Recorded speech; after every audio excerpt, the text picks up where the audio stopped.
MG Listeners, dalam perhelatan SEA Games tahun ini di Vietnam, Indonesia menjadi 3 besar perolehan medali di ajang olahraga terbesar di Asia Tenggara.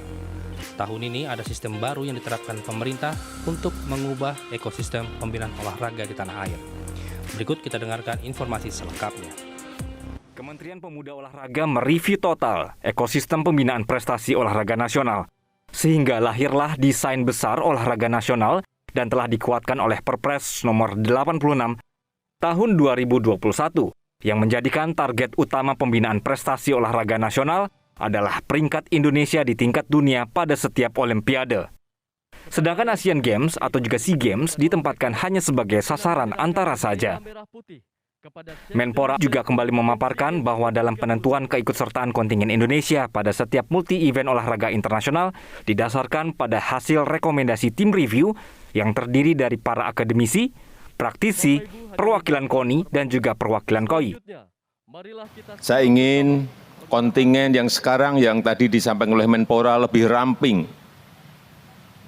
Tetapi kita semuanya, masyarakat Indonesia ingin kontingen ini meraih prestasi yang setinggi-tingginya, meraih medali yang sebanyak-banyaknya. Ini yang terlihat di SEA Games tahun ini. Dalam ajang SEA Games Vietnam, jumlah kontingen dirampingkan jauh lebih sedikit daripada kontingen kita saat berlaga di Filipina. Jika dilihat dari jumlah kontingen dan cabur, memang terlihat bahwa sistem yang diberlakukan efektif. Kontingen lebih sedikit, namun perolehan medali masuk 3 besar. Namun di balik sistem baru ini juga masih ditemukan kritik tentang pembinaan atlet di setiap PB dan juga masih ada istilah cabur anak emas dan cabur anak tiri. Sudah seharusnya perhatian kita dan pemerintah tidak saja mengeluh-elukan saat atlet mendapatkan emas, namun proses mereka menuju mendapatkan medali apapun harus kita dukung dan diperhatikan. Tim Liputan Metro TV. Lalu seperti apa raihan yang dicapai atlet Indonesia di ajang multi-event SEA Games tahun ini? Sudah memenuhi ekspektasi bagi semua pihak? Kita akan membahasnya dengan jurnalis media Indonesia, Mas Eko Suprihatno, dari sambungan telepon. Selamat pagi, Mas Eko. Selamat pagi, Mas Is. Mas Eko, benarkah ada anak emas, anak tiri untuk abang olahraga di multi-event khususnya di Indonesia gitu, Mas Eko? Terima kasih atas kesempatan yang diberikan, dan yang pertama-tama kita harus mengucapkan syukur, alhamdulillah bahwa kita masih bisa mampu menyodok ke posisi 3 klasmen di SEA Games 2019 di Vietnam ini ya Mas Is ya. Ini sesuai dengan target dari Presiden ketika menerima melepas tim Indonesia ke Vietnam. Ya, kalau tadi disebutkan sebagai bahwa anak tiri dan anak emas, memang ada satu hal yang menurut saya memang harus ada perbaikan. Desain besar olahraga nasional cukup bagus, karena ini adalah pertama kali Indonesia memiliki yang namanya blueprint. Pertama kali olahraga Indonesia memiliki yang namanya cetak biru, sistem pembinaan olahraga.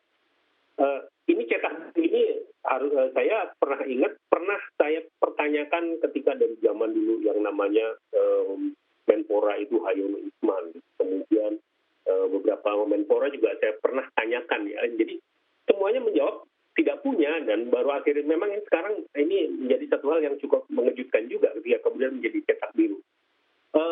Apakah ini dibilang terlambat? Iya, sangat terlambat.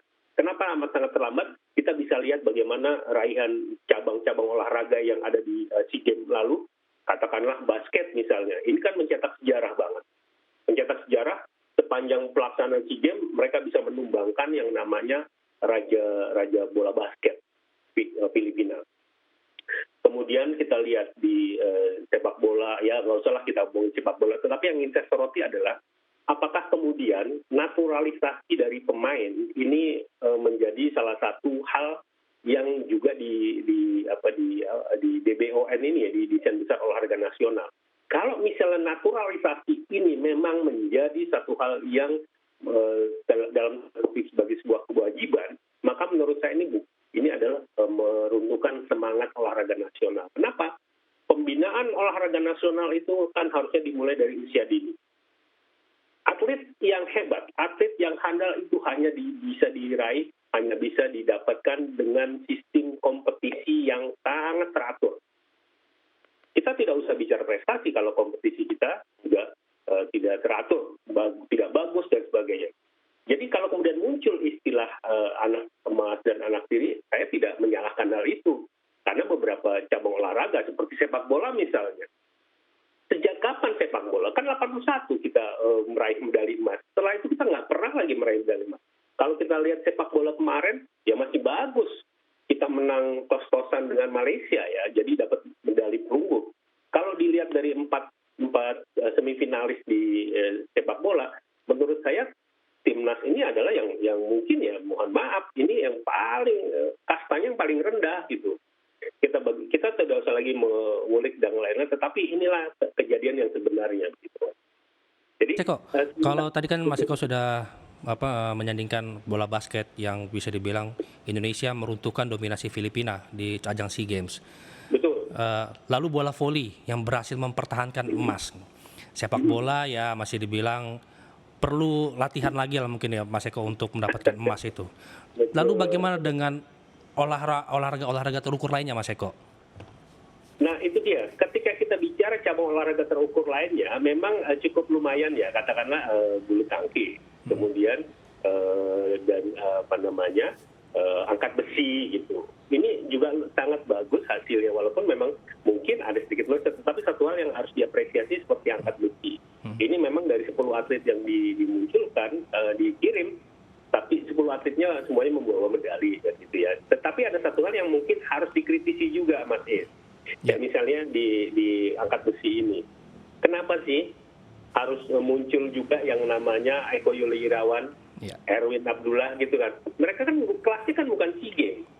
Kelas mereka kan sudah kelas olimpiade gitu ya. Jadi kalau memang DBON ini dimaksudkan sebagai pola pembinaan itu jangan sampai dong orang-orang seperti mereka ini dikasih kesempatan. Kalau ya, apalagi tadi disebutkan hanya sasaran antara. Terus kapan yang atlet-atlet yang memang ada atlet-atlet lapis yang lain, tetapi bagaimana kemudian ketika kemudian para seniornya ini masih bercokol di atas, walaupun harus kita akui mereka belum ada yang mengalahkan di tingkat Asia. Jadi menurut saya jadi ambigu. Di sisi lain ingin menyebutkan itu tentang pembinaan olahraga, tapi di sisi lain yang menjadikan sasaran antara kan luar biasa sekali kalau Asian Games itu hanya sebagai sasaran antara karena targetnya adalah Olimpiade. Nah kalau SEA Games dijadikan sasaran antara, ya kasih dong kesempatan yang lain-lainnya juga untuk menunjuk kemampuan. Mungkin hasilnya tidak seperti yang kita harapkan, tetapi kapan lagi mereka mendapatkan peluang kesempatan untuk berkompetisi di tingkat internasional seperti seperti SEA Games ini gitu. Seperti itu Mas. Ramping tapi mendulang banyak medali. Itukah target yang ingin dicapai untuk kedepannya Mas Eko? Ramping atau tidak ramping menurut saya itu normatif ya. Yang penting adalah ketika ingin menampilkan atau ingin mengirim seorang atlet, dia kan harus memiliki yang namanya sejumlah kriteria. Kita untuk masuk Olimpiade saja itu harus melalui beberapa tahapan. Seperti misalnya ngikut kejuaraan dunia atau ngikut kejuaraan apapun yang memiliki target waktu misalnya kalau untuk olahraga terukur. Dan sekarang kalau untuk Asian Games atau SEA Games maksud saya, ini bagaimana gitu? Apakah DBON sudah bagus?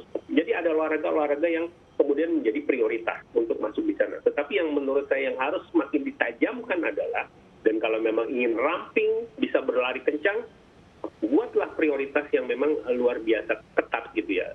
Saya pernah mengusulkan kepada menteri ya dalam hal ini ngobrol-ngobrol biasa gitu, memang tidak secara resmi. Saya katakan kalau memang mau, kenapa nggak kita coba buat yang namanya olahraga prioritas, misalnya olahraga prioritas pertama, prioritas kedua, sampai prioritas ketiga. Olahraga prioritas pertama itulah olahraga, cabang-cabang olahraga yang memang 100% dibiayai oleh pemerintah. Dan itu mereka harus dibuatkan target. Sementara bagi cabang olahraga lapis 2, itu dia bisa masuk ke lapis pertama. Tetapi dia harus pembiayaannya dulu, dia harus adalah 50-50. Yang setengah itu adalah pemerintah, yang setengah itu adalah induk organisasinya. Dan yang cabang prioritas ketiga adalah betul-betul murni dari organisasi olahraga sebagai pembiayaannya. Nah, degradasi dan promosi. Jadi disitulah akan ada kompetisi dari masing-masing cabang olahraga. Sejauh ini saya tidak melihat gitu Mas.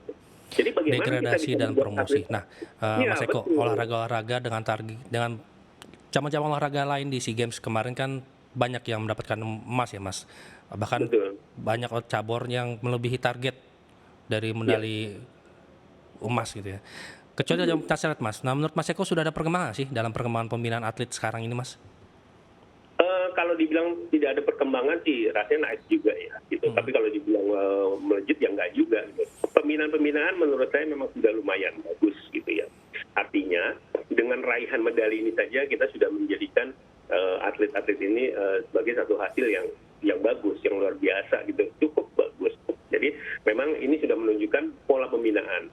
Tetapi juga yang harus kita perhatikan lagi bagaimana kemudian ke depannya. Apakah mereka akan kemudian diberikan satu pembinaan yang lebih intens lagi, dan kemudian bagaimana kemudian masa depan mereka. Jangan pernah bermimpi kita memiliki atlet hebat sepanjang mereka tidak pernah dipikirkan masa depannya gitu ya, Mas ya. Jadi ketika kita lupa bahwa untuk mencapai ke situ kita harus membuat yang namanya industri olahraga gitu ya. Bukan kemudian begitu selesai SEA Games, begitu selesai Olimpiade, kasih bonus, sekian miliar, sekian juta, selesai urusan. Kan tidak demikian. Nah itu yang harus kemudian juga dipikirkan di dalam DBE ini. Artinya pemerintah kalau memang mau saklek banget, ya tentukan saja cabang olahraga prioritasnya gitu. Misalnya kita hanya akan munculkan 10 cabang olahraga, tetapi betul-betul dibina dengan habis-habisan gitu.